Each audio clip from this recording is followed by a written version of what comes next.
Барлығыңызға сәлем достар. Бүгін сіздерге қызықты деректер каналы әлемдегі бір-бірімен араласпайтын теңіздер мен мұхиттар туралы мәліметтерді ұсынады. Видеоны қарамас бұрын міндетті түрде каналға тіркелуді ұмытпаңыз. Сонда сіз қазақ тілді каналдың дамуына өз үлесіңізді қосасыз. Әлемде сулары бір-бірімен араласпайтын теңіздер мен мұхиттар бар. Зерттеушілер ең алғаш рет 1962 жылы Баб-мандеб бұғазында қызық жағдайға тап болады. Қабаттаса түйісіп жатқан Жерорта теңізі мен Атлант мұхитының сулары бір-бірімен араласпайтыны мамандарды таң қалдырды. Оның суларының әртүрлілігі сонша, олар өз табиғатында араласпай соқтығысады. Сол себепті бұл теңіздердің екі суы кей тұстарда бір-біріне ұқсайды. Түсі әртүрлі екі судай болып келеді. Осы мифті ескере отырып, біз қазір не болып жатқанын түсіндіреміз.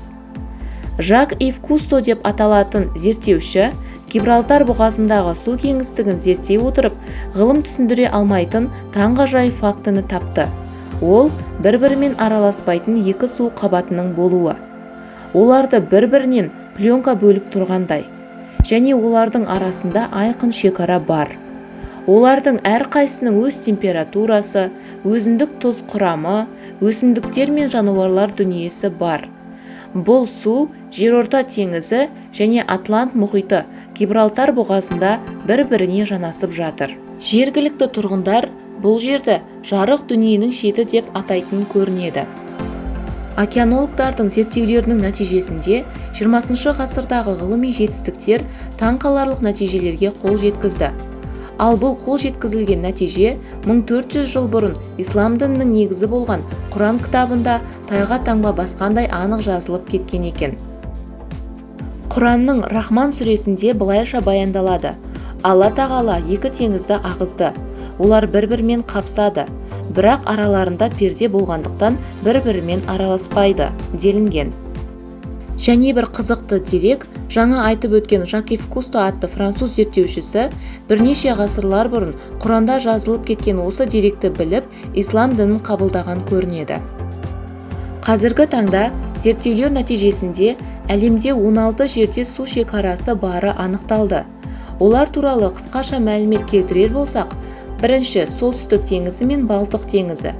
Екі теңіздің тоғысатын жері солтүстік теңіз және Балтық теңізі, Скаген, Дания қалалары тоғысында. Теңіздердің қосылмау себебі екі түрлі қысымның болуында. Келесі су шекарасы Жерорта теңізі мен Атлант мұхиты аралығында. Тоғысатын жері Жерорта теңізі мен Атлант мұхитының Гибралтар шығанағы бойында. Сулардың қосылмау себебі екі түрлі қысымның болуы және олардың тұздылығында. Келесі Кариб теңізі мен Атлант мұхиты аралығында. Тоғысатын жері Кариб теңізі мен Атлант мұхитының Антильск аралы аймағында. Солтүстігінде Кариб теңізі түсі көгілдір ашық, оңтүстігінде Атлант мұхиты түсі қою көк болып келеді. Келесі Суринам өзені мен Атлант мұхиты. Тоғысатын жері Суринам және Атлант мұхиты, яғни оңтүстік Америка жерінде. Келесі су шекарасы Рио-Негр мен Солимойс өзендерінің тоғысында. Бұл өзендер Бразилиядағы Манаустан 6 миль жерде орналасқан.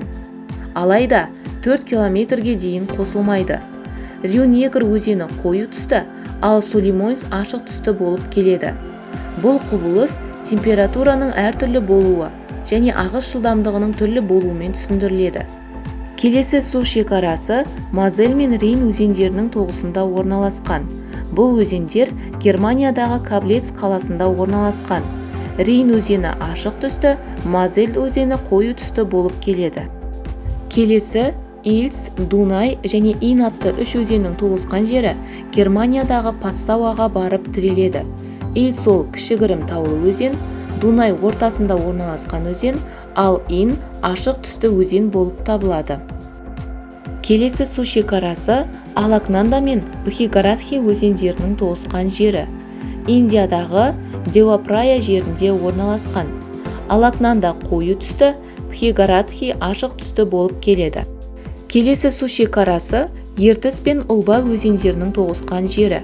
Қазақстандағы Өскемен қаласында орналасқан. Ертіс тұнық, Ұлба бұлыңғыр болып табылады. Келесі Цзялин мен Янцзы өзендерінің тоғысқан жері. Қытайдағы Шунцзинде орналасқан. Цзялин 119 километрге дейін созылып жатыр. Ол Шунцзин тауынан Янцзы өзеніне келіп құяды. Цзялин өзенінің тұнық суы Янцзы өзенінің қоңырқай суымен тоғысады. Келесі Ертіс пен Ом өзендерінің тоғысқан жері.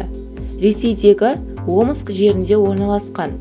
Ертіс бұлыңғырт, ал Ом тұнық болып келеді. Келесі Ертіс пен Тобыл өзендерінің тоғысқан жері.